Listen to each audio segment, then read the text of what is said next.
I am Gemma, 33 years old. When I showed up to my brother's lavish birthday dinner at a Michelin star restaurant, my sister-in-law blocked my path, looked me up and down with absolute disgust, and pointed to a tiny table crammed next to the swinging kitchen doors. "Only important guests sit with the adults today, Gemma," she smirked, handing me a stack of crayons. I stood there looking at the children, screaming over spilled apple juice, realizing my family had not even bothered to set a plate for me. But as my brother popped another $500 bottle of champagne to impress his wealthy investors, he had no idea that the quiet sister he had just publicly humiliated was actually the CEO of the exact private equity firm he was desperately begging for a bailout. I turned around, tucked my gift into my purse, and smiled. "Then I am leaving." I said. He froze. Before I continue this story, let me know where you are watching from in the comments below. Hit like and subscribe if you have ever had to stand up to toxic family members who completely underestimated your worth. The evening began in downtown Chicago at one of the most exclusive Michelin star restaurants in the city. It was my brother Jason's 35th birthday, and as usual, the event was designed to be a spectacle. Jason was the undisputed golden child of our family, a tech startup founder who loved to project the image of a billionaire visionary. Even though I knew for a fact his company was drowning in debt, I arrived exactly on time, dressed in a simple but elegant tailored navy suit. I drove an unassuming sedan and wore minimal jewelry, a personal choice that always drew the eye of my status-obsessed parents, Thomas and Diane. To them, I was just Gemma, the quiet, boring administrative assistant who never quite measured up to Jason's flashy lifestyle. They had no idea that I was actually the founder and CEO of Vanguard Equity, a highly successful firm I had built from the ground up entirely on my own. I kept my professional life strictly separate from my toxic family to protect my peace. The restaurant was breathtaking, all crystal chandeliers, velvet seating, and low, ambient lighting that screamed old money. I spotted my family's party near the floor-to-ceiling windows overlooking the city skyline. It was a massive, beautifully decorated table set for 12. Jason was already there, holding court in a custom Italian suit flanked by our beaming parents. As I approached the table with a wrapped gift in my hand, a solid investment check I had quietly prepared to help Jason out of his financial mess, my sister-in-law intercepted me. Naomi was a striking African-American woman who worked as a high-powered public relations director. She was fiercely ambitious, incredibly image-conscious, and had never bothered to hide her utter contempt for me. Tonight, she was wearing a designer gown that easily cost more than my first car, her hair and makeup flawlessly executed. She stepped directly into my path, her eyes raking over my understated suit with undisguised disdain. "You are late," she stated coldly, though I was perfectly on time. "I am here to celebrate, Jason," I replied calmly, trying to step past her. "Where should I sit?" Naomi shifted her weight, crossing her arms and blocking my way completely. "Actually, Emma, there has been a slight change of plans. We had to make some seating adjustments." She gestured gracefully with one perfectly manicured hand toward the back of the dining room. "Your seat is over there." I followed her gaze. Tucked away in a dark corner, right next to the noisy swinging doors of the kitchen, was a small plastic-hood table. 4 toddlers were already sitting there throwing pieces of bread and arguing loudly over a coloring book. It was the kids' table. I looked back at Naomi, certain she was making some sort of cruel joke. "Excuse me." Naomi offered a tight, patronizing smile. "Jason invited some very crucial angel investors tonight. We are trying to secure a massive round of funding to take his startup to the next level. We need the main table to look successful, dynamic, and cohesive. You understand, right? Only important guests sit with the adults today, Gemma. We cannot have you bringing down the aesthetic while Jason is trying to close a multi-million-dollar deal." I stared at her, absorbing the sheer audacity of her words. She was explicitly telling me that my very presence was an embarrassment to their fake display of wealth. "So, I am supposed to sit with the toddlers at my own brother's birthday dinner. Someone needs to keep an eye on them anyway," Naomi said casually, turning her back on me to signal a waiter. "Just order whatever you want from the children's menu. It is cheaper anyway, and we all know you are on a tight budget." I walked over to the small table in the corner. The noise from the kitchen was deafening. Waiters rushed past, nearly clipping the back of my chair. I looked down at the table setting. There were plastic cups with lids, a pile of broken crayons, and a sticky menu. There was no dinner plate for me. There was no silverware. They had not even factored me into the head count for the meal. They literally just wanted me there as a free babysitter so they could perform for their wealthy guests without distraction. From my humiliating corner, I watched the main table. Jason was standing up, laughing loudly, clinking his crystal glass against the glass of a wealthy-looking man in a sharp suit. Bree, my parents, Thomas, and Diane were nodding along to whatever the investor was saying, practically glowing with pride. A waiter approached their table carrying 3 bottles of vintage champagne, the kind that cost at least $500 each. Jason signed the receipt with a flourish, playing the part of the triumphant tech mogul perfectly. They were spending money. They did not have to impress people. They did not know all while treating their own blood like absolute garbage. I sat there for exactly 3 minutes, feeling the familiar weight of their lifelong disrespect pressing down on my shoulders. I remembered how they had drained my college fund to bail out Jason's first failed business venture years ago. I remembered working 80-hour weeks and eating cheap noodles to build Vanguard equity, while they celebrated Jason's mediocre milestones. But I was not that helpless 22-year-old girl anymore. I was a 33-year-old woman who commanded boardrooms and managed billions of dollars in assets. I did not need to endure this disrespect for the sake of family harmony. I looked at the envelope in my hand. The check inside was meant to be a lifeline for Jason. I had noticed his company's desperate financial filings and wanted to help him quietly. I slid the envelope back into my purse. The sadness I expected to feel was entirely absent. Instead, a cold, sharp clarity washed over me. I stood up from the tiny plastic chair. I was not going to cry, and I was certainly not going to sit in a corner eating chicken nuggets while they paraded around pretending to be royalty. I smoothed down my tailored suit, took a deep breath, and prepared to deliver a reality check that would shatter their carefully constructed illusion of superiority. I watched Naomi lean in and whispered something to my mother, Diane. Diane glanced over her shoulder at me, frowned slightly at my plain suit, and quickly looked away as if acknowledging my existence would somehow infect her with mediocrity. My father, Thomas, was too busy laughing at Jason's jokes to even notice I was in the room. They had entirely written me off. The absolute disrespect was not a mistake. It was a deliberate, calculated move to put me in my place. They needed a scapegoat to feel superior, a baseline of failure. To contrast with Jason's fake success, I buttoned my jacket, feeling the heavy, satisfying weight of the Vanguard equity business cards in my inner pocket. The time for shrinking myself to fit their toxic narrative was officially over. I walked directly toward the center of the dining room. My heels clicked against the polished hardwood floor, a steady rhythmic sound that cut through the soft ambient music playing overhead. I did not storm over. I did not rush. I walked with the deliberate, measured pace of a woman who knew exactly how much power she held. As I approached the main table, Jason was mid-sentence loudly boasting about his projected fourth-quarter earnings to a man wearing a custom suit and a watch that cost more than my parents' mortgage. The investor looked mildly amused, but Jason was sweating. I could see the desperate, frantic gleam in my brother's eyes. "Excuse me," I said. My voice was not loud, but it possessed a sharp, cutting clarity that brought Jason's grand speech to a sudden halt. The wealthy investor paused with his champagne flute halfway to his mouth. My father, Thomas, immediately stiffened his face, flushing with severe irritation. My mother, Diane, grabbed her cloth napkin and squeezed it tight, shooting me a glare that practically screamed at me to vanish. "Why is there no seat for me at my own family's table?" I asked, directing the question to my parents. Diane let out an exasperated sigh, the kind of heavy, dramatic exhale she reserved exclusively for me whenever I dared to ask for basic human decency. She leaned sideways, lowering her voice to a harsh, venomous whisper. "Gemma, what on earth are you doing? Stop causing a scene. You always do this.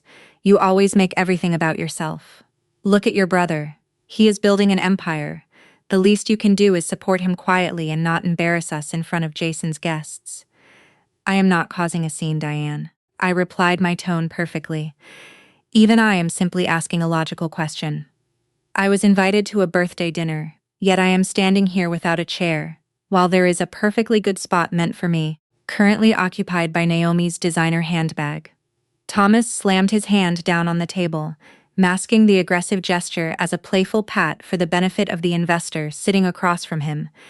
He gritted his teeth, forcing a stiff, unnatural smile. Go sit where you were told, Gemma. This is a very important night for your brother. Do not ruin this for him just because you need attention. We will deal with your attitude later. I did not flinch. I looked at Thomas, the man who had always treated my existence as a mild inconvenience to his perfect life. I do not need attention, Thomas. I need basic respect. The kind you freely hand out to absolute strangers while actively denying it to your own daughter. Jason finally intervened. He stood up, towering over me, trying to use his physical presence to intimidate me into submission. He gave an awkward, apologetic laugh to his investor guest before turning his full, undisguised contempt onto me. Gemma, he sneered, keeping his voice low but dripping with malice. I am trying to close a massive funding round tonight. My startup needs capital.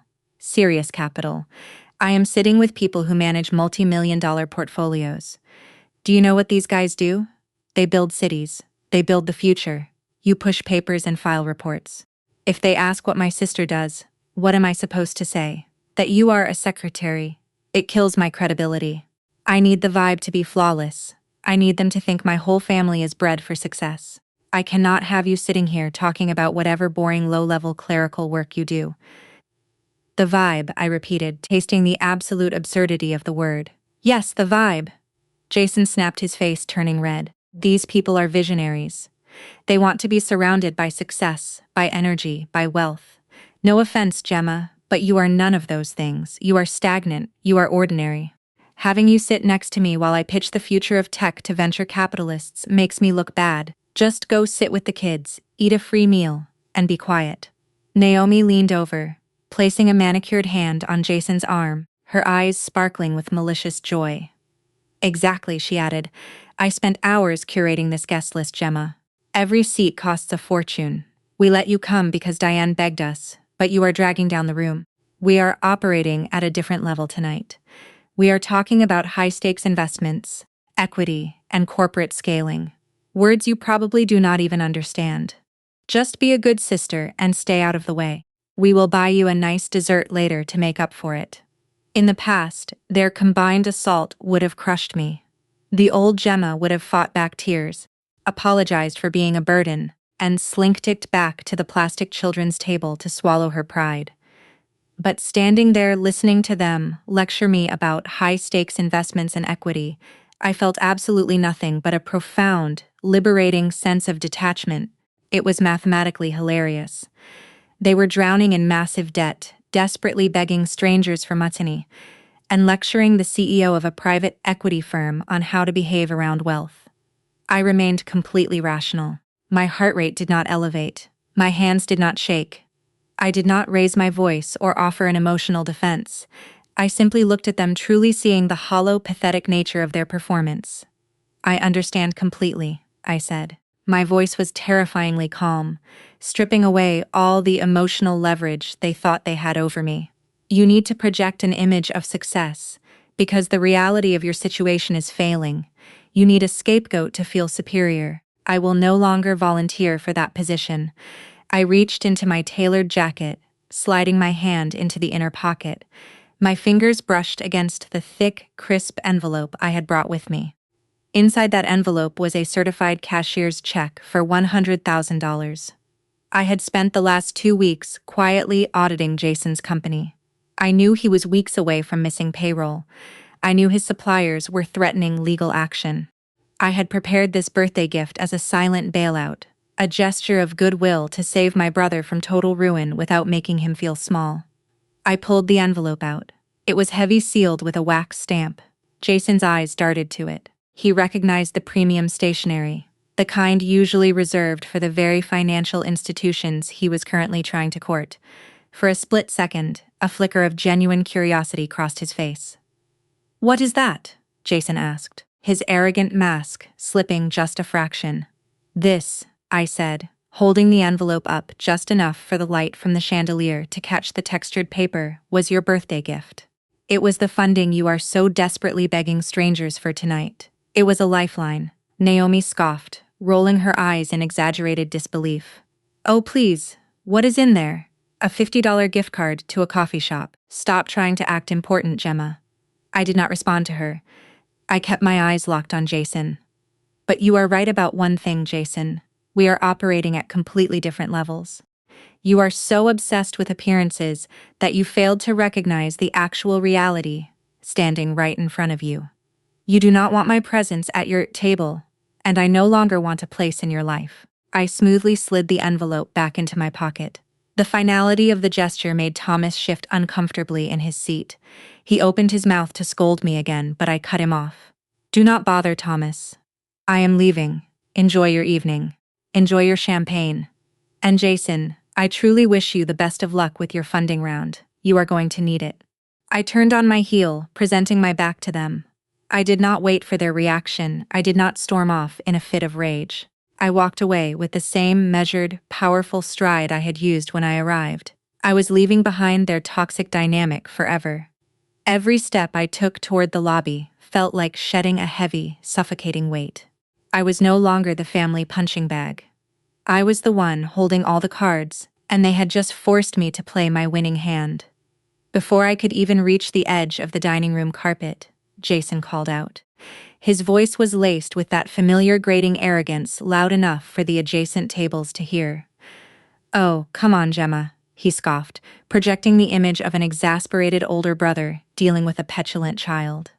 "If you are going to throw a tantrum and storm out, at least leave the envelope on the table. Do not make this about your ego, just leave the gift and go cool off." Naomi chimed in her voice, dripping with fake sympathy for the benefit of their wealthy investor guest. "Let her go, Jason. She is clearly intimidated by this environment. It is overwhelming for her." I paused. I did not rush back, and I certainly did not raise my voice. I simply turned my head, locking eyes with my brother one last time. I let the silence stretch for a fraction of a second, ensuring every person at his table was paying absolute attention. "You are right, Jason." I said my words crisp and cutting through the ambient noise of the restaurant. "I am not important enough for this table." I did not wait to watch his smug satisfaction settle in. I turned forward and resumed my walk towards the grand foyer. My posture was flawless. I carried myself not as the defeated sister they wanted me to be, but as the apex predator of the financial world they were desperately trying to enter. The heavy velvet curtains separated the main dining area from the sprawling marble lobby. And as I crossed that threshold, the oppressive energy of my family vanished. The lobby of this particular Michelin star establishment was legendary in Chicago. It was a massive echoing chamber of white marble gold fixtures and towering floral arrangements. It was the place where billionaires shook hands, and venture capitalists closed deals over scotch, before even stepping foot in the dining room. I had practically lived in these types of rooms for the past 5 years, securing acquisitions and executing buyouts that shaped the city's skyline. As I approached the coat check, the evening shifted. I heard the sharp, urgent sound of leather dress shoes clicking rapidly across the marble floor. Miss Caldwell, please wait." I stopped and turned. Rushing toward me was Mr. Harrison, the general manager of the restaurant. Mr. Harrison was not just a manager. He was a legendary gatekeeper for Chicago's absolute elite. He knew every hedge fund manager, every real estate tycoon, and every tech billionaire in the state. Getting a table in his restaurant required months of waiting, unless you were on his personal VIP list. I was not just on his list. My firm had quietly financed the expansion of his restaurant group 3 years ago. Mr. Harrison practically sprinted the last few yards, his usually perfectly composed demeanor replaced by frantic, genuine panic. He bypassed the host stand entirely, coming to a dead stop in front of me and giving a deep, respectful bow. "Ms. Caldwell, I am so incredibly sorry," Mr. Harrison announced. His voice was robust, carrying effortlessly across the marble lobby and echoing straight through the open velvet curtains into the main dining room. I just saw your name flagged in our system, but the reservation was booked under a different party. I had absolutely no idea the CEO of Vanguard Equity was dining with us tonight. The lobby went dead silent. The hostesses froze. A couple waiting for their table stopped whispering, and most importantly, the clinking of glasses at Jason's table abruptly ceased. Mr. Harrison did not lower his voice. He was in full damage control mode, eager to appease someone who managed billions in assets. This is completely unacceptable on my part. To have the founder of Vanguard Equity sitting in the general dining area is a catastrophic oversight by my staff. Please, Miss Caldwell, allow me to rectify this immediately. The private tasting room in the wine cellar is open. We have the chef's special reserve ready.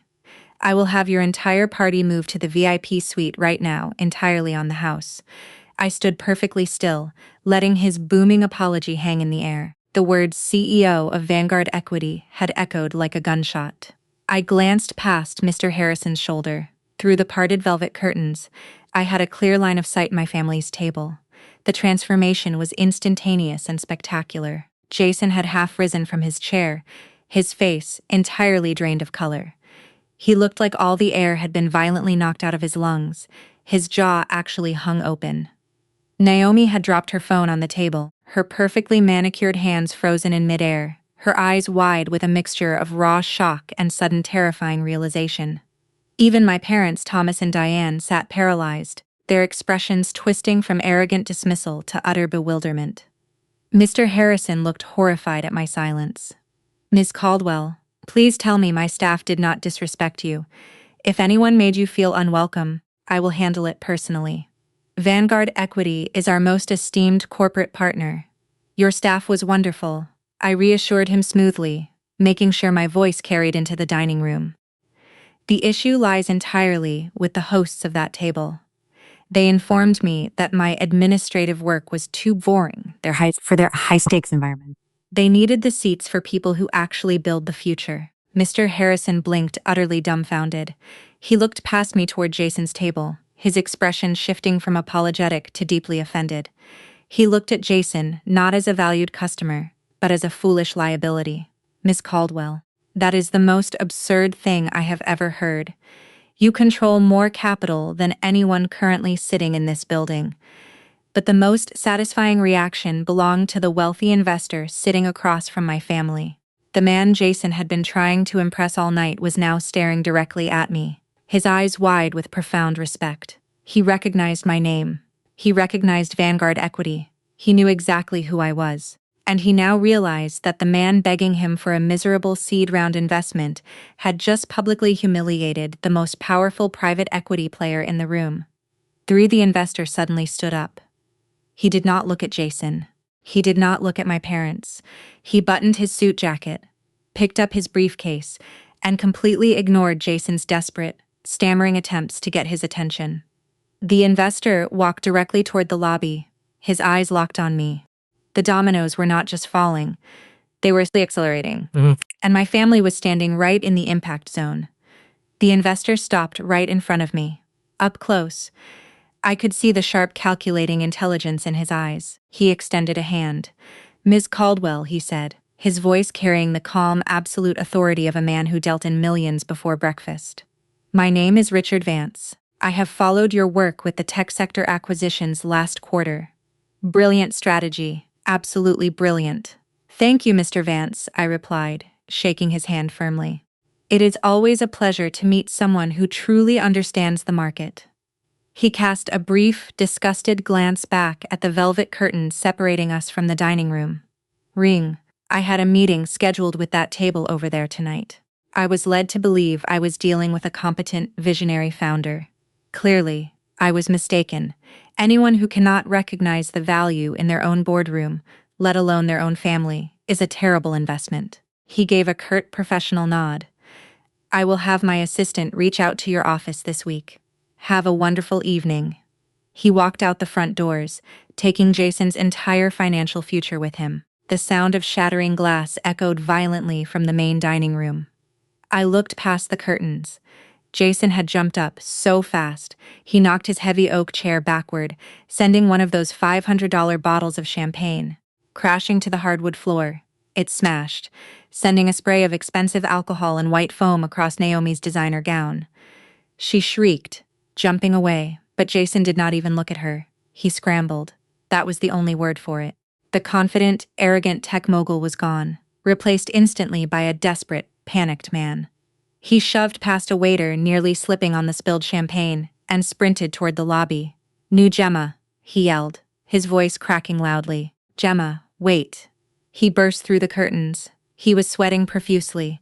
His face was blotchy and pale, his eyes wide with a frantic, feverish terror. Naomi was right on his heels, clutching the stained fabric of her dress, her perfectly composed mask entirely shattered.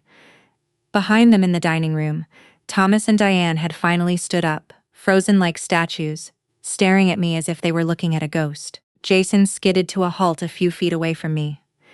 He was breathing heavily, his chest heaving under his custom suit. He looked at Mr. Harrison, then at me, desperately trying to process a reality that completely destroyed his worldview. "You," he stammered, pointing a shaking finger at me. "You are a Vanguard equity number. No, that is impossible. You are an admin. You file paperwork. You told Mom and Dad you do clerical work." "I never said I did clerical work, Jason." I corrected him smoothly. "I said I managed documents and oversaw operations. You and our parents simply assumed that meant I was an assistant, because you could never fathom me being more successful than you. You needed me to be small so you could feel big. I just let you believe what you wanted to believe, because correcting you was never worth my time." He ran a hand through his hair, messing up his perfect styling. He looked like he was about to physically vomit. The realization was hitting him like a freight train. For the past 6 months, he had been sending desperate emails, business plans, and pitch decks to Vanguard Equity. He had been begging my acquisition team for a bailout. He had been begging me. "Gemma, please." Jason choked out. His voice was a high, pathetic whine. He took a step closer, raising his hands in a pleading gesture. "You do not understand my company. It is bleeding capital. The suppliers are threatening lawsuits. I am entirely leveraged. I was trying to get Richard Vance to lead a seed round tonight, but he just walked out. Vanguard is my last hope. I have a pitch meeting with your senior partners tomorrow morning. You have to help me. We are family." I looked at him. I looked at the man who just 10 minutes ago told me I was too boring to sit at his table.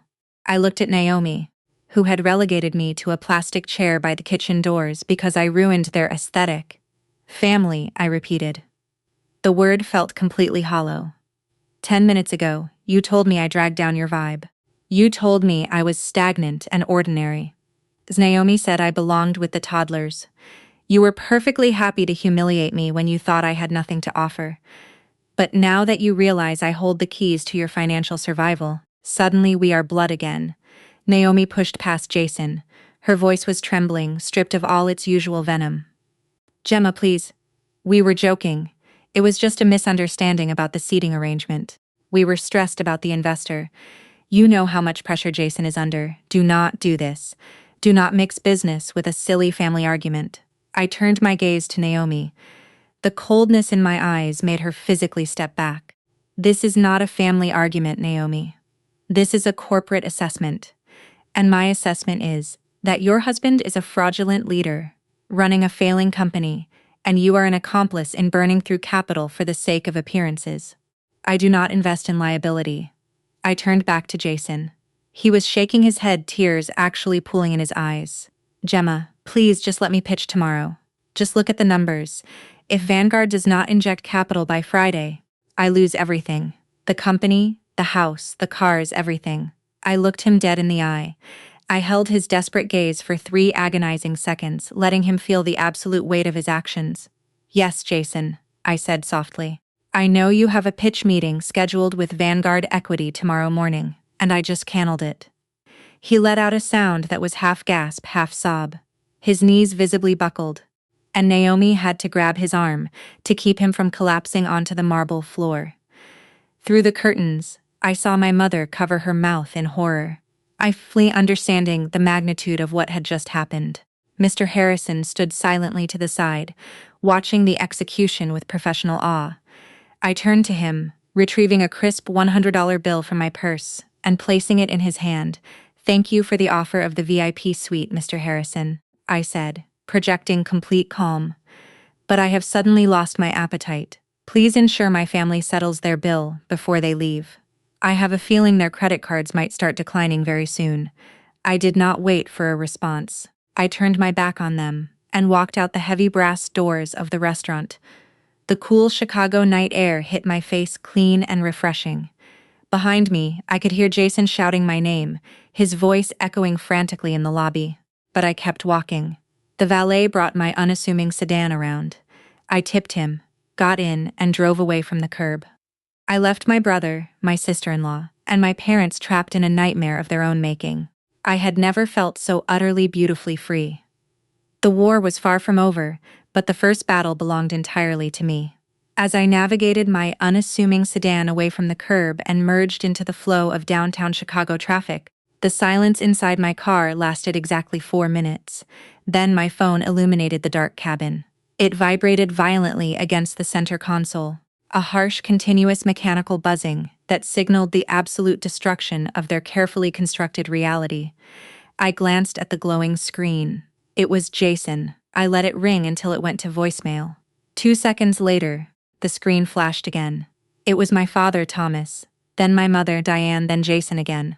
This time, rapid-firing text messages so quickly, my screen blurred into a solid, unreadable wall of notifications. The shift in their collective tone was instantaneous, profound, and entirely predictable. The exact same people who had just publicly banished me to a plastic children table next to the swinging kitchen doors were now acting as though their very survival depended on hearing my voice. I tapped the sleek infotainment screen on my dashboard, connecting my phone to the car premium audio system, and pressed play on the first voicemail that came through. It was Naomi. Her voice echoed loudly through the speakers. Completely stripped of its previous malicious arrogance, she sounded breathless, frantic, and her tone was dripping with a sugary, fabricated sweetness that made my stomach physically turn. "Gemma, oh my goodness. Please pick up, Naomi," began her voice, trembling slightly in a desperate attempt to sound genuine. "Listen, we are so incredibly sorry about what just happened back there. That idiot manager, Mr. Harrison, completely ruined the entire evening. The restaurant staff totally messed up the seating chart. It was just a massive, horrible mix-up. We never intended for you to sit near the kitchen with the kids. You know how disorganized these pretentious places can get when they are busy." Jason is beside himself right now. He is practically in tears in the lobby. "Please, Gemma, just turn the car around and come back. We will get a private room right now. We will order the absolute best food on the menu, whatever you want. We just want to celebrate with you. You are our family.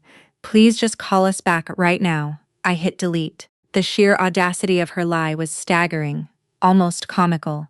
A massive mix-up. Just 15 short minutes prior, she had looked me dead in the eye, blocked my path, and explicitly told me my mere presence would bring down their elite aesthetic. Now, suddenly, it was all the restaurant fault. It was the classic, toxic pivot, D. When caught in their cruelty, they immediately played the victim of circumstances, refusing to take an ounce of accountability for their actions. The next voicemail began playing automatically. This time it was Jason. His voice was completely devoid of the swaggering tech mogul persona he had been broadcasting all night. "Gemma, it is me," Jason said, his breathing heavy and uneven. "Look, I am sorry. Okay, I am sorry. I was stressed. Richard Vance was sitting right there, and I was just trying to project a certain image. You have to understand the pressure I am under. You cannot do this to me. You cannot cancel that pitch meeting tomorrow. My entire life is on the line here. If Vanguard pulls out, I am finished. The suppliers are going to file for bankruptcy against me by Friday. Naomi is losing her mind. Just answer the phone, please.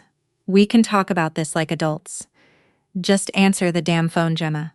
His plea ended with a sharp, desperate click. Then a text message preview from my mother flashed across the screen. "Gemma, you cannot do this to your brother. He made a mistake, but he is your family. You have money now. You have a duty to help us.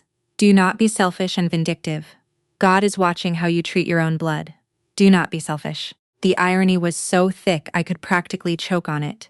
They had spent my entire 33 years of life taking everything from me, minimizing my achievements, draining my resources, and demanding my silent compliance to fuel Jason's massive, fragile ego. And the exact second they realized I possessed financial leverage over them, my firm refusal to be abused was instantly labeled as selfishness. I reached over and flipped my phone face down on the leather console. I did not block their numbers yet. I wanted to see exactly how desperate they would become. I wanted a meticulously documented record of their complete unraveling, but I was absolutely done responding. The boundary was set, and it was forged in iron. I had spent my entire life trying to earn a respectful seat at their table, and tonight, I had finally realized I owned the entire building. I drove away from this bustling neon-lit restaurant district and headed straight toward the Gold Coast, one of the most affluent residential neighborhoods in the entire country. Brief, my family sincerely believed I lived in a cramped, miserable studio apartment on the gritty outskirts of the city. It was a delusion they happily maintained because they had never actually bothered to visit me once in the past 5 years. They thought my modest sedan was a glaring sign of poverty, completely oblivious to the fact that I chose to drive it purely because I despise drawing attention to my wealth in public spaces. I pulled up to the heavy steel security gates of my luxury tower. The guard waved me into the subterranean garage. I bypassed rows of expensive sports cars parking in my private spot. The secured elevator carried me up 40 floors in perfect silence, opening directly into my 4,000 square feet penthouse. The contrast was breathtaking. Floor-to-ceiling windows offered a panoramic view of Lake Michigan washing over my imported furniture and curated art. There was no screaming, no fake posturing, and absolutely no unnecessary family drama. I smiled. I poured myself a glass of cold mineral water from the kitchen island, enjoying the absolute pristine tranquility of my massive penthouse. But my phone, resting on the sleek marble counter, refused to stay dark. A rapid, frantic succession of text messages from my mother illuminated the screen. I finally picked the device up, watching Diane seamlessly pivot from desperate begging to outright aggression. The helpless victim act was clearly failing, so she naturally reverted to her favorite, most reliable weapon, which was overwhelming guilt. "Gemma, you are being incredibly petty." Her first message read, "Canceling your own brother's pitch meeting out of pure spite is evil. You are holding a grudge, and it is actively destroying this family." A second message immediately followed. "You need to let the past go. We did our absolute best for both of you. You always have to play the tragic victim. Jason desperately needs this money, and you clearly have more than enough to share. Stop being vindictive." Holding a grudge. I read those 3 words twice, letting a dry, humorless laugh escape my lips. My mother loved to selectively rewrite history to suit her immediate narrative. She called it holding a grudge. I called it a permanent, expensive lesson in survival. My mind violently snapped back to a rainy Tuesday afternoon. Exactly 12 years ago, I was 21 years old, standing in the cramped, poorly lit financial aid office of my state university, holding a massive tuition bill I suddenly could not pay, with a financial advisor. A tired older man with thick glasses looked at me with profound pity as he explained the devastating reality. The $50,000 college fund my late grandparents had carefully set up for my future was completely gone. The account had been systematically drained over the course of 3 short months. Panicked, terrified, and utterly confused, I had sprinted back to my tiny dorm room and called my parents, genuinely thinking our identities had been stolen by criminals. Diane answered the phone that day, her voice completely devoid of any guilt or remorse. She casually, almost cheerfully, explained that Jason had a supposedly brilliant idea for a customized luxury sneaker app. He aggressively needed seed capital, and since my degree in finance was, in her exact words, just a cute backup plan until I found a wealthy husband to support me, they simply transferred my entire tuition fund to his private business account. They did not ask for my permission. They did not even warn me. They just reached in and took it. That revolutionary sneaker app crashed and burned entirely just 6 months later. Jason never sold a single product. Instead, he used the remaining scraps of my stolen college money to buy a vintage European sports car, claiming he desperately needed retail therapy to cope with his tragic entrepreneurial depression. Standing in my dorm room that day, I was left with only two options. I could drop out of school, admit absolute defeat, and return to their toxic house to live under their thumb forever. Or I could choose to survive. I chose survival. I immediately took out massive, suffocating student loans at crushing interest rates just to keep my seat in the classroom. I secured a grueling job working overnight shifts at a bleak, freezing logistics warehouse on the edge of town. I slept exactly 3 hours a night on a lumpy mattress before dragging my exhausted body to morning lectures. I lived off discounted rice, cheap beans, and sheer unadulterated spite. During that exact same time period, my parents were throwing lavish, heavily catered parties at their sprawling colonial home to loudly celebrate Jason getting a meaningless unpaid interview at a minor tech blog. Breast.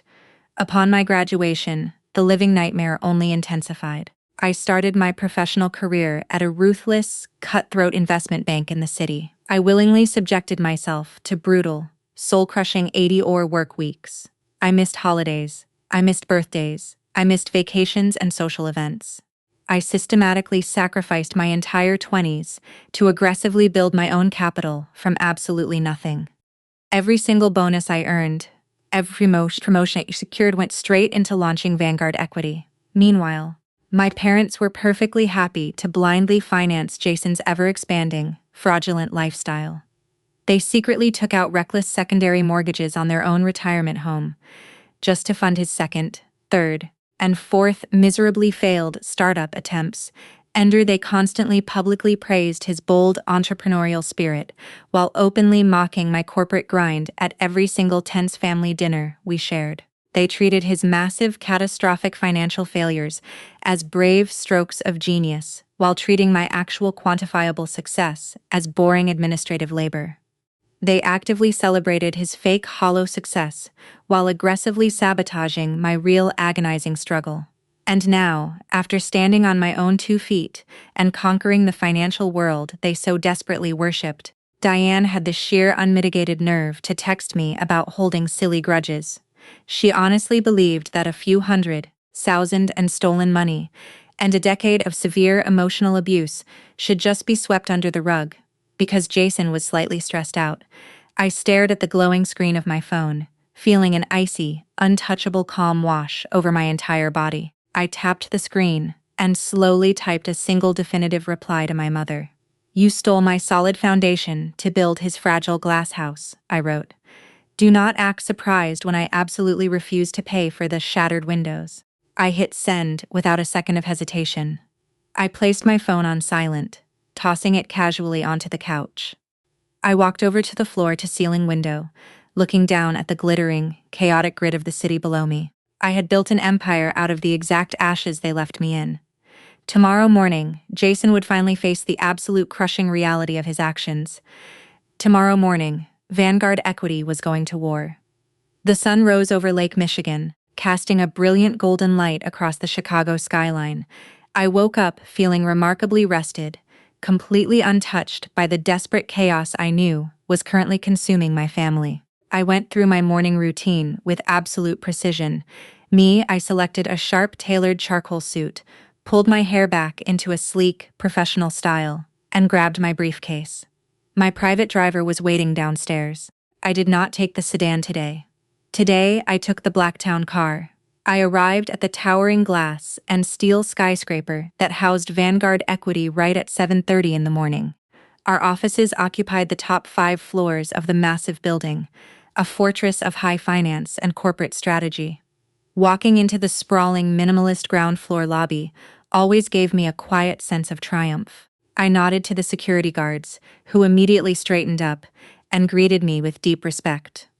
The marble floors gleamed under the recessed lighting. It was a beautiful sanctuary of total order and control. But as I approached the private executive elevators, a loud, chaotic disturbance shattered the pristine quiet of the morning. High-pitched, frantic voices echoed from the main entrance. I stopped, turning around just in time to see Jason, Naomi, and my mother, Diane, shoving their way past the main concierge desk.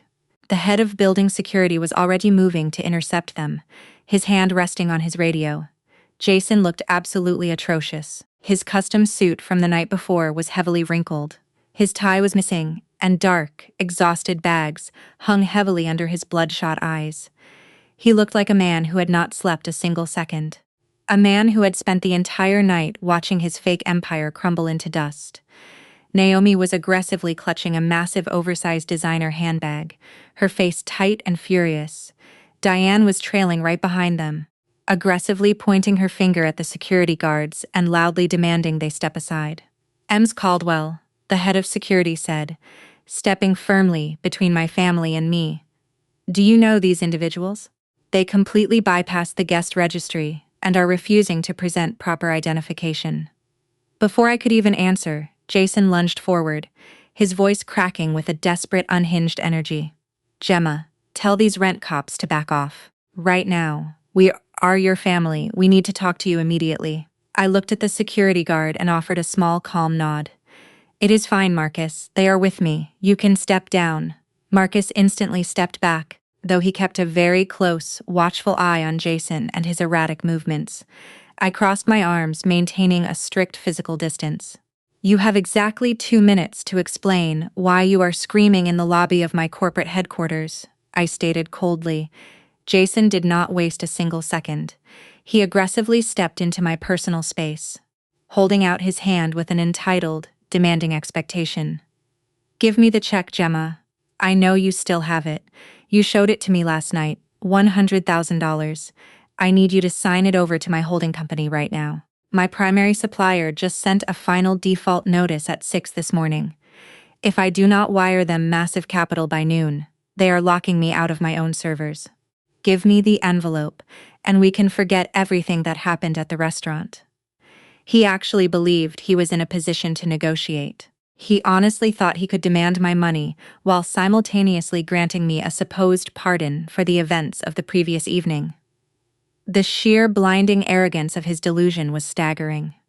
I do not owe you a single cent, Jason, I replied, my voice completely devoid of emotion. And I certainly do not negotiate with desperate men screaming in public lobbies. You missed your chance at funding when you shoved me to the kids' table. That was when Diane decided to deploy her ultimate emotional weapon. She stepped in front of Jason, physically pushing him back, and completely changed her entire demeanor. The aggressive, demanding mother vanished. In her place stood a fragile, deeply wounded woman, her eyes welling up with perfectly manufactured tears. Gemma, please.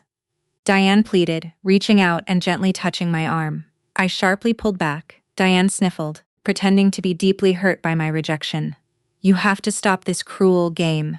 I know you are still angry about the past, but family must stick together. We are blood. Blood is thicker than money, Gemma. You are punishing your brother for tiny mistakes he made when he was young and foolish. You have built this massive, beautiful company.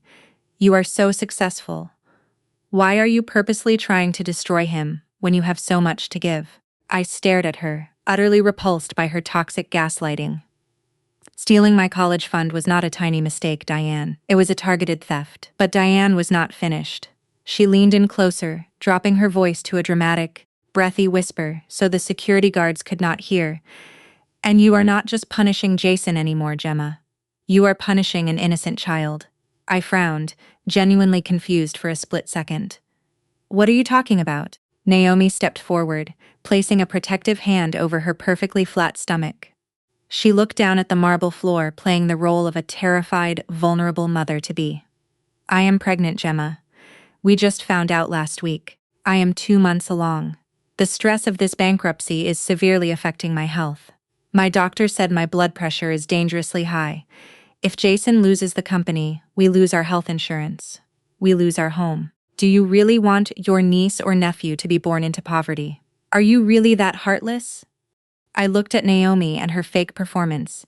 I stared directly at her stomach, then slowly moved my gaze up to meet her eyes. I searched her face for even a fraction of a second of genuine maternal fear, but all I saw was a desperate, calculating panic. I knew instantly it was a massive, disgusting lie.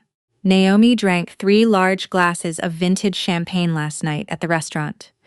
Pregnant women do not casually guzzle $500 bottles of alcohol just to impress venture capitalists. They were actively using a fake, non-existent unborn child to emotionally extort me into writing a check. The absolute depravity of their manipulation instantly destroyed whatever tiny shred of sympathy I had left hidden inside my heart. I did not scream. I did not accuse her of lying right there in the open lobby. Instead, I simply smiled a very thin, perfectly polite corporate smile. I turned my body toward the private elevators and gestured for them to follow me inside the secure access doors. "If you want to talk about family and finances," I said smoothly, "then follow me upstairs. Let us take a very close look at the real numbers." The glass doors of the private elevator slid silently shut, sealing the 4 of us inside the wood-paneled cab. As the elevator ascended rapidly to the executive penthouse level of Vanguard Equity, the tension in the enclosed space was suffocating. Jason stood perfectly still, his eyes locked on the digital floor indicator, desperately trying to maintain his crumbling facade of control. Naomi stood close to him, playing the part of the fragile, expectant mother. Diane stood right behind me, radiating a smug, triumphant energy, honestly believing her pathetic fake crying had worked. The heavy brass doors opened into the breathtaking primary reception area of my firm.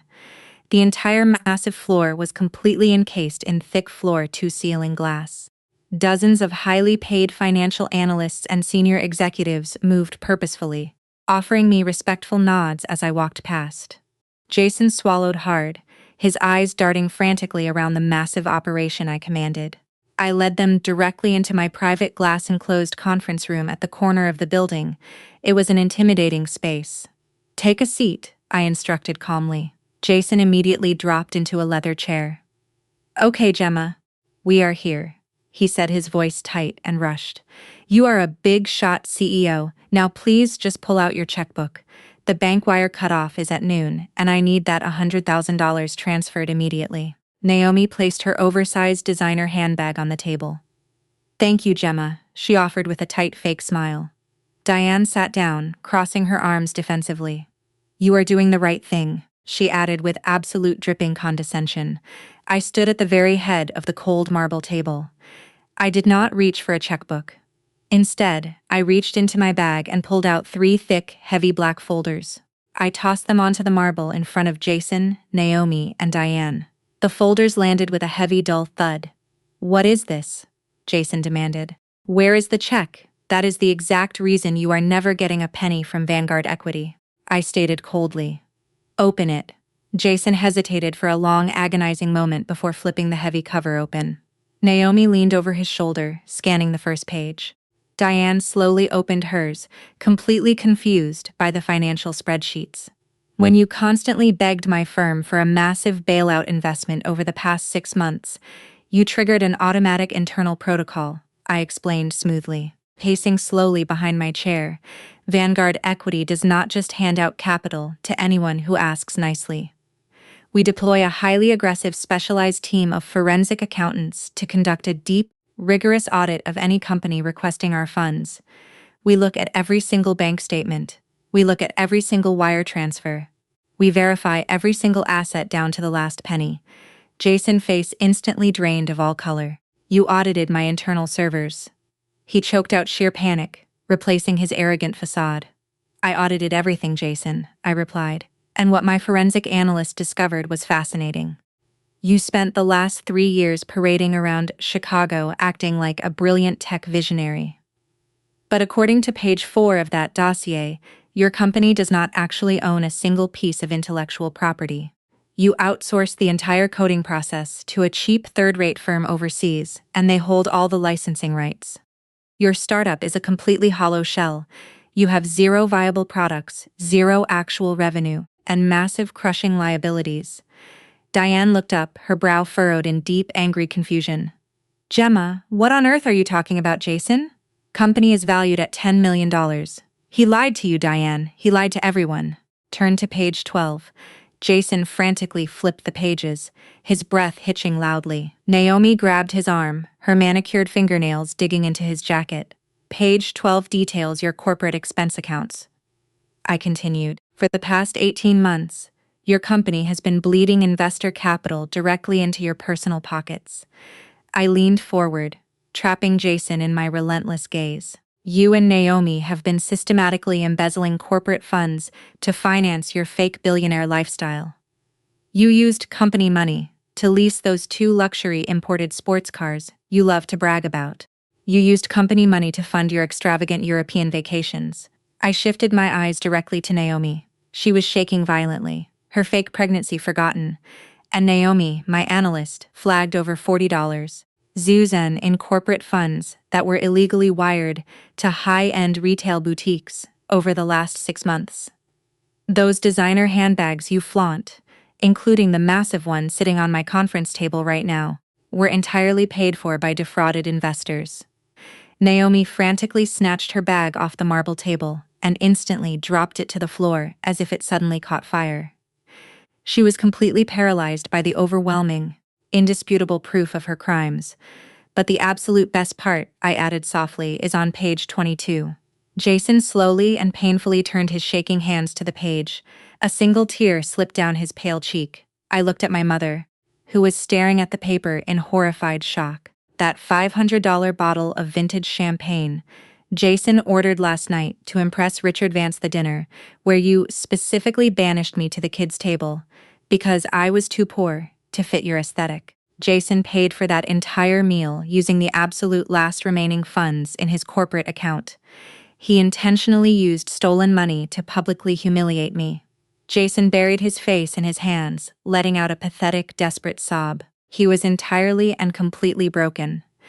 The arrogant golden child of our family was finally exposed for exactly what he's. You are not just a failed businessman, Jason, I said, delivering the final crushing blow as I looked down at his shaking shoulders. You are a massive fraud, and you are a criminal, and you have absolutely no idea the level of devastation that is coming next. Jason did not say another word. He practically scrambled out of the leather chair, his face buried in his hands, and rushed toward the glass doors of the conference room. Diane followed closely behind him, her face completely pale, entirely silent for the first time in my entire life. Naomi was the last to leave. She did not look broken. She looked cornered. As she bent down to pick up her illegally purchased designer bag, she shot me a look of pure, unadulterated venom. The terrified, vulnerable act was entirely gone. In its place was the ruthless, highly trained public relations director who had built a career on twisting narratives and destroying reputations. She walked out of my office, the heavy glass doors sliding shut behind her, sealing my victory. But a cornered animal is always the most dangerous, and Naomi had a very specific set of skills. I had just given birth when my 8-year-old daughter slipped quietly into my hospital room. Instead of running to hug me, Lily pulled the privacy curtain closed. Then she leaned close and whispered, "Mom, hide under the bed right now." Before I could ask why, she was already tugging at my arm. We lowered ourselves to the floor, my body screaming from 20 hours of labor, and crawled beneath the hospital bed. Footsteps stopped outside my door. Lily's whole body trembled. Then she pressed her hand over my mouth. My name is Rachel Bennett, and until that morning, I believed I understood the people I loved. I was 38 years old, married to Daniel for 11 years, and lying in a maternity ward in Columbus, Ohio, with my newborn son sleeping in the bassinet beside the bed. We had named him Noah after my father, who had died 3 years earlier. His birth should have been one of the happiest days of my life. It had taken us 4 years, 2 miscarriages, and more appointments than I could count to get there. Daniel had cried when the doctor placed Noah on my chest. At least, I thought those were real tears. He kissed my forehead, took a dozen pictures, and told every nurse who entered the room that I was the strongest woman he knew. By noon, he said he needed to leave for an hour. Paperwork at the office, he explained, pulling on his navy coat. Nothing that can't wait, but I want everything cleared before you and Noah come home. I remember smiling at him. You're incapable of resting, aren't you? He grinned, kissed me again, and said, "That's why you married me." Daniel was a financial advisor, the kind of man who remembered birthdays, wore polished brown shoes, and knew exactly how to make older clients feel safe. People trusted him because he looked trustworthy. I did too. His mother, Evelyn, had spent most of my pregnancy hovering nearby with casseroles, advice, and questions about our estate plan.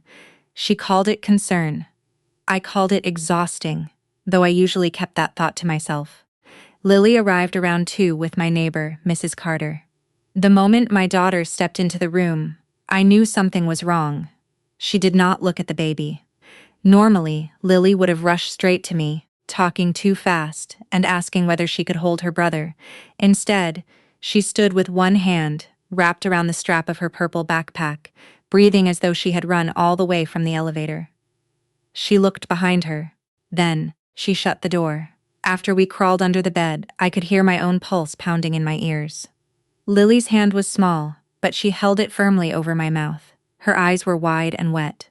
The door opened. From where I lay, all I could see were shoes, Daniel's polished brown ones, Evelyn's black low heels, and a third pair white hospital clogs. A woman's voice said, "We don't have much time." Daniel answered quietly, "Is everything ready? There won't be any complications." Evelyn exhaled. "And the cameras? Not in this room." My stomach turned cold. Then Daniel stepped closer to the bed and said words I would hear in my nightmares for years. "Once Rachel is gone, everything comes to me." Lily squeezed my face tighter as my breath caught. Evelyn whispered, "And the baby changes everything." At that moment, someone knocked sharply on the door. "Mrs. Bennett," a nurse called. "I'm coming in to check your vitals." The 3 pairs of shoes moved fast. The door opened, then closed again. Lily removed her hand from my mouth. Neither of us spoke. We simply stared at each other beneath that hospital bed, knowing that whatever family we had entered that room, believing in no longer existed. The door clicked shut behind them, leaving only the steady hum of the air conditioner and the rapid pounding of my heart. For a second, neither Lily nor I moved. I could barely breathe, not because of the awkward position beneath the hospital bed, but because my mind refused to accept what I had just heard. Daniel, my husband, the man who had held my hand through labor, the father of both my children, there had to be another explanation. There simply had to be. A second knock came, followed immediately by the door opening. "Mrs. Bennett, it's Melissa. I'm just here to check your blood pressure." Lily looked at me. I nodded very carefully, trying not to cry out from the pain that shot through my abdomen. I crawled out from beneath the bed. Every muscle protested. 20 hours of labor had left my body weak, and lowering myself to the floor had been difficult enough. Climbing back onto the hospital bed felt almost impossible. Melissa, a middle-aged nurse with kind eyes and silver streaks in her dark hair, smiled as she entered. "There you are," she said pleasantly. "Your husband said you were resting." I forced a weak smile. I slipped getting out of bed. "Oh, honey, don't do that by yourself." She adjusted my pillow. "You've just delivered a baby. Ring for us. That's what we're here for." I glanced toward Noah. He was still asleep in the clear bassinet beside my bed, his tiny chest rising and falling with peaceful little breaths. Looking at him steadied me. Melissa wrapped the blood pressure cuff around my arm. "Everything all right?" she asked gently. For one terrifying moment, I almost told her everything. I almost repeated Daniel's words. I almost asked whether the woman in white hospital clogs actually worked here. But what exactly would I say? That I'd hidden under my own hospital bed because my 8-year-old daughter was frightened, that I'd overheard half a conversation without seeing anyone's face. Melissa would probably think I was exhausted, emotional, or suffering from medication after childbirth. Instead, I swallowed my fear. "I'm just tired," she nodded knowingly. Every new mom says that. After checking my vitals, she smiled at Lily. "You must be the proud big sister." Lily managed a tiny nod. Melissa left a few minutes later, promising to return before dinner. The room fell silent again. I looked at my daughter. "Lily," I whispered, "tell me everything." She climbed carefully onto the chair beside my bed, twisting the zipper pull on her backpack over and over. "I wasn't trying to listen," she said quickly. "I know. I got lost." She stared at the floor. "I couldn't find your room after Mrs. Carter took me off the elevator." I thought I remembered the hallway. Her voice trembled. Then I heard Dad. She looked up at me. He didn't know I was there. I reached for her hand. "What did you hear?" I was behind the corner. Grandma Evelyn was there too. She paused, trying to remember every word. Dad said, "Once she's gone," her voice became almost a whisper. Grandma said, "Everything comes to you." My skin prickled. And then Dad said, she closed her eyes tightly, "The baby changes everything." Exactly the words I had heard beneath the bed. Not similar. Exactly, there was another lady. Lily continued. She was wearing blue scrubs. "Did you recognize her?" She shook her head. "No." "Was she a nurse?" I don't think so." "What makes you say that?" Lily frowned. She didn't have one of those computers that the nurses carry. That was true. Every nurse I'd seen all morning carried either a tablet or a clipboard. What was she carrying? Lily hesitated. Then she looked directly into my eyes. She had a little plastic bracelet. I frowned. "What kind of bracelet?" "The kind babies wear." The room suddenly felt several degrees colder. Lily swallowed hard. It was really tiny. She held 2 fingers about 4 in apart, and she kept looking at it. I slowly turned toward Noah's bassinet. His own identification bracelet rested securely around his tiny ankle. Every newborn in the maternity ward wore one. Why would an unfamiliar woman be carrying another infant bracelet? Before I could ask another question, voices drifted into the hallway outside my room. One of them belonged unmistakably to Daniel. The other was the same unfamiliar woman's voice. They had come back. I instinctively reached for Lily's hand. Neither of us spoke. Daniel's voice drifted through the closed door, calm and familiar, exactly the same tone he used when reassuring anxious clients. "Just give us another few minutes." The woman answered too softly for me to make out every word. Then I heard footsteps moving away. Only after the hallway fell quiet again did I realize I had been holding my breath. Lily leaned closer. "Mom, are we going home with Dad?" The question pierced me more deeply than anything I had heard that afternoon. I wanted to tell her yes. I wanted to tell her everything was a misunderstanding. Instead, I kissed the top of her head. "We're going to be careful." That was the only promise I could honestly make.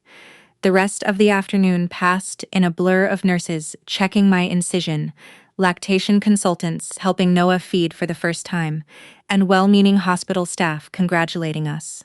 Daniel finally returned carrying flowers, a coffee for himself, and a stuffed blue elephant for Noah. He looked exactly like the husband I'd known for more than a decade. He smiled.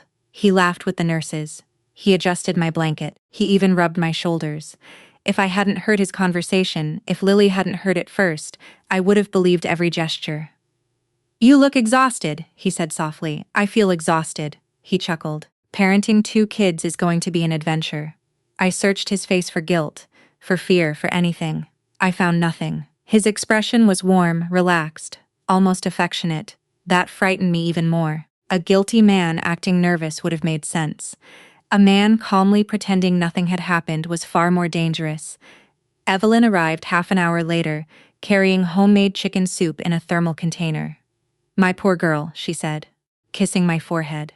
"You need real food, not hospital food." She looked exactly as she always had. Perfectly styled silver hair, pearl earrings, and a cardigan that somehow never had a wrinkle.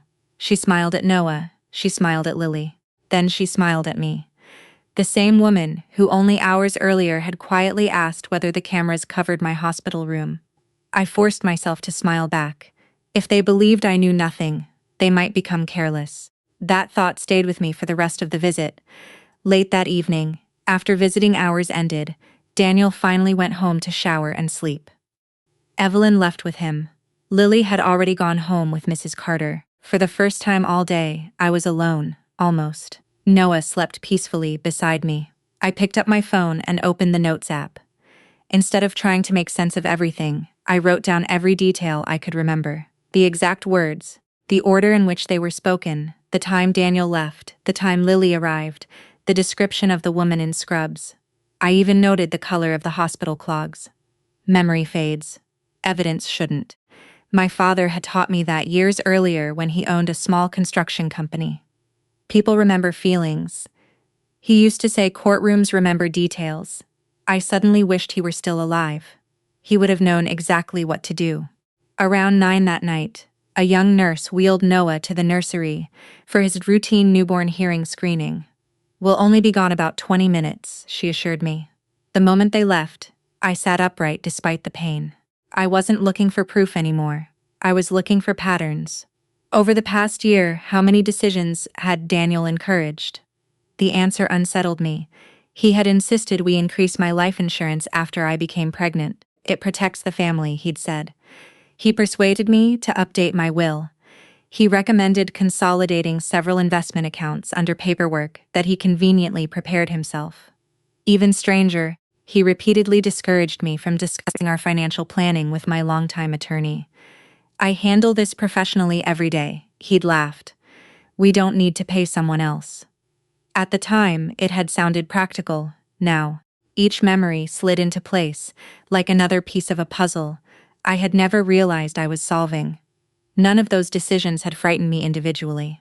Together, they painted a picture I could no longer ignore. When Noah returned safely to my room, relief washed over me so intensely that tears filled my eyes. I wasn't crying because he was back. I was crying because I suddenly understood something terrifying.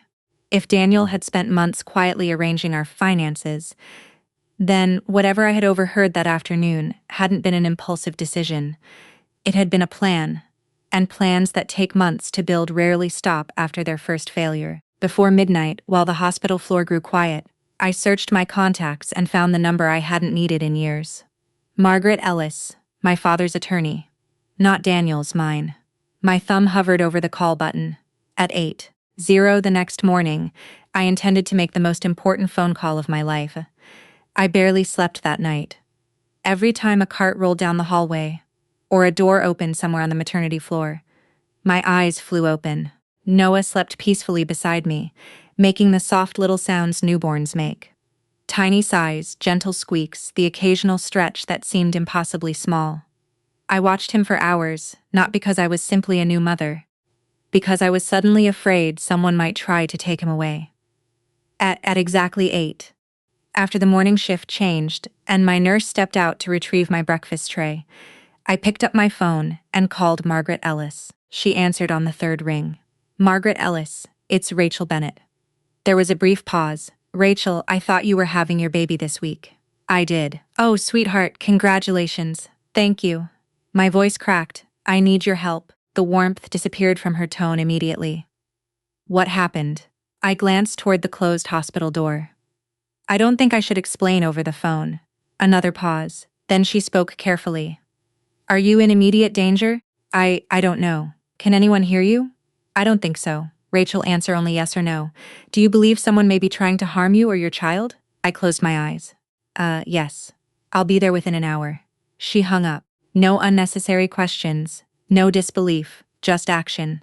That was one of the reasons my father had trusted Margaret for nearly 30 years. She never panicked. She solved problems. Margaret arrived just after 9, carrying nothing more than a leather briefcase and a paper cup of coffee. She looked exactly as I remembered, early 60s, silver hair cut neatly at her shoulders, calm blue eyes behind thin reading glasses. When the nurse left us alone, Margaret quietly locked the hospital room door. Then she pulled a small legal pad from her briefcase. Start from the beginning. I told her everything. The labor, Daniel leaving, Lily getting lost, the whispered conversation, the woman in blue scrubs, the infant bracelet, the words beneath the bed. Margaret interrupted only twice. Repeat the exact sentence. Don't paraphrase. When I finished, she remained silent for nearly a full minute. Finally, she asked, Rachel, has Daniel encouraged any major financial changes recently? A chill ran through me. Several. I described the life insurance policy, the revised estate documents, the investment accounts, his insistence that I didn't need outside legal advice. Margaret slowly nodded. Did you sign everything? Most of it? Do you have copies? I think so. We'll review every page. She closed in the legal pad. I want to be very clear. What you've described isn't proof of a crime. I know, but it is enough to justify protecting yourself while we determine what's actually happening. Relief flooded through me. She believed me. Not completely, not blindly, but enough to take the situation seriously. Margaret made 3 phone calls before leaving the room. The first was to a licensed private investigator she had worked with for years. The second was to a retired Columbus police lieutenant, who now specialized in corporate fraud investigations. The third surprised me. She asked to speak with the hospital's patient advocacy office, not security, the patient advocacy. After hanging up, she explained why. If someone inside this hospital is helping an outsider, confronting security too early could alert the wrong person.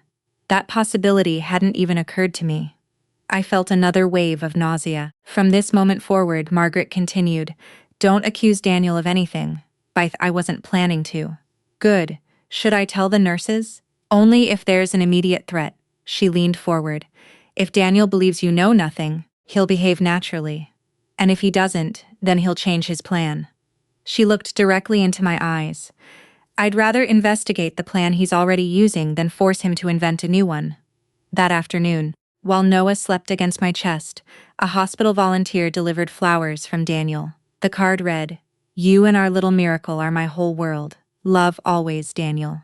I stared at the elegant handwriting. Just 24 hours earlier, those words would have made me cry with happiness. Now they made my skin crawl. About an hour later, Margaret texted me. "Our investigator has already confirmed one unusual fact." A second message appeared almost immediately. "The woman Lily described does not appear on today's employee roster." My heartbeat quickened. Then a third message arrived. "We're checking surveillance footage and visitor logs now. Do not mention this to anyone." I slowly looked toward the hallway outside my room. Somewhere in this hospital, a woman wearing borrowed scrubs had walked its corridors carrying an infant identification bracelet. And according to the first piece of evidence we had found, she had never been authorized to be there in the first place. Margaret called just after sunrise the following morning. Her voice was steady, but I could hear the urgency beneath it.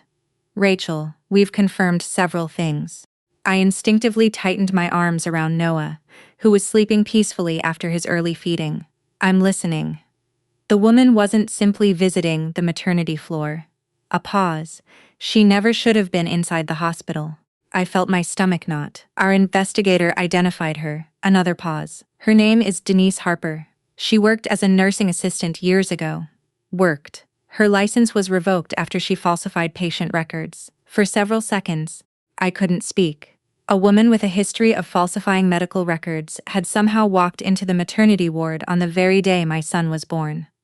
How did she get in? We're still trying to answer that. By late morning, Margaret and the private investigator Tom Reynolds arrived together.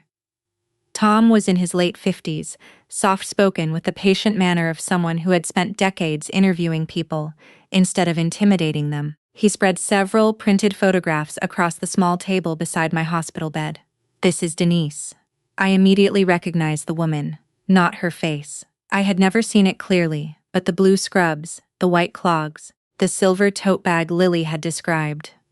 Security cameras caught her entering through an employee entrance yesterday morning with an employee badge. Tom nodded. "Not her own."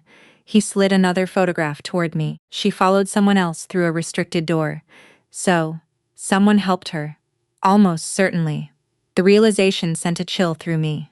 This wasn't one dishonest outsider. Someone inside the hospital appeared to be cooperating. Tom continued.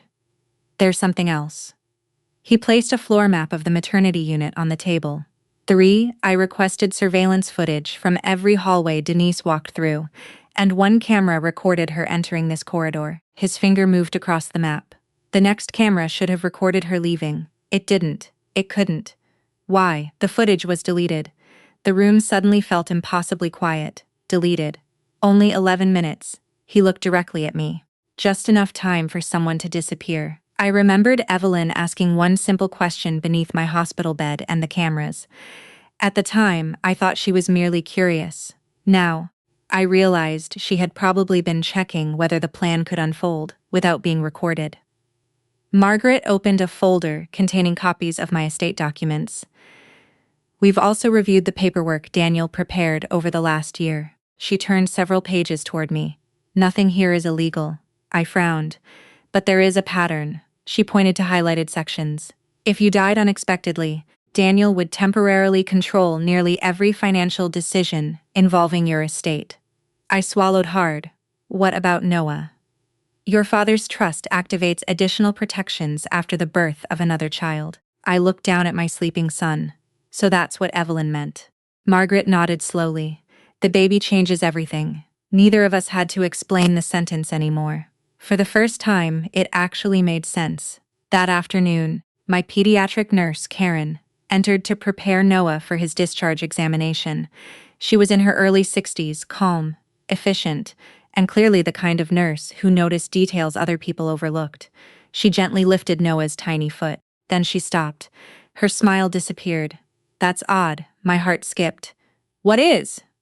Karen looked closely at the identification bracelet around Noah's ankle. Without saying another word, she picked up his bassinet chart. She compared the numbers.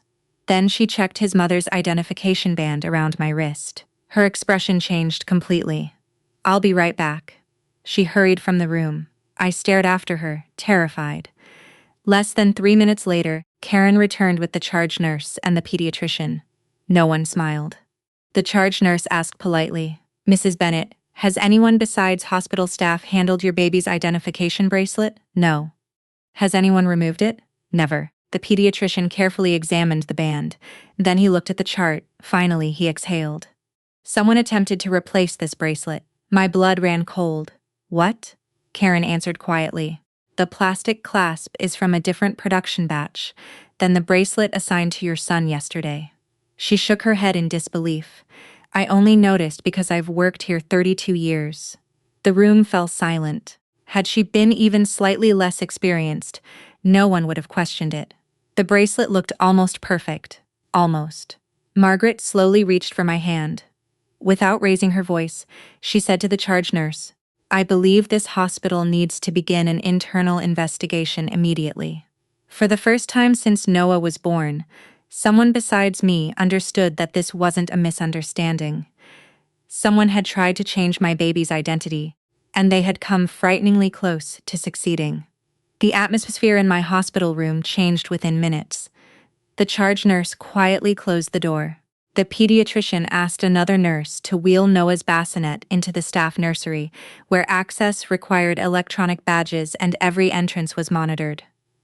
I don't want him out of our sight, he said. For the first time since giving birth, I let someone else carry my son away without protesting. Not because I trusted the hospital completely, because I trusted Karen. The look on her face told me she was personally invested now. Someone had tried to violate the sacred routine she'd followed for more than 3 decades. She wasn't going to let it happen again. Hospital administrators arrived before noon. They apologized repeatedly, promised a thorough investigation, and assured me that both of my children would receive additional protection while I remained admitted. One administrator carefully explained that they were notifying state regulators because any suspected tampering with newborn identification required immediate reporting. I appreciated the professionalism, but my mind was somewhere else. Daniel. He still didn't know that the bracelet had been discovered. He still believed, as far as I could tell, that everything was unfolding according to plan. Margaret leaned close while the administrator spoke. That's an advantage.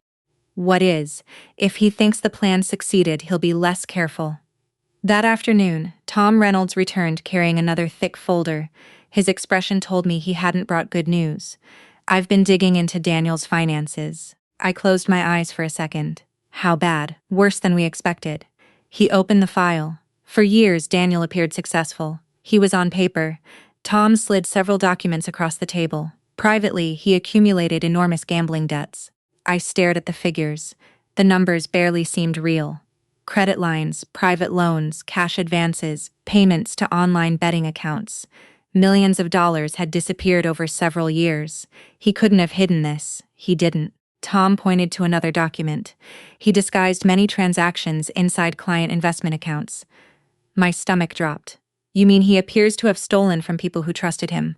Mostly retirees, widows, longtime clients. The very people who believed Daniel treated their savings as carefully as he treated his own family. I felt physically sick.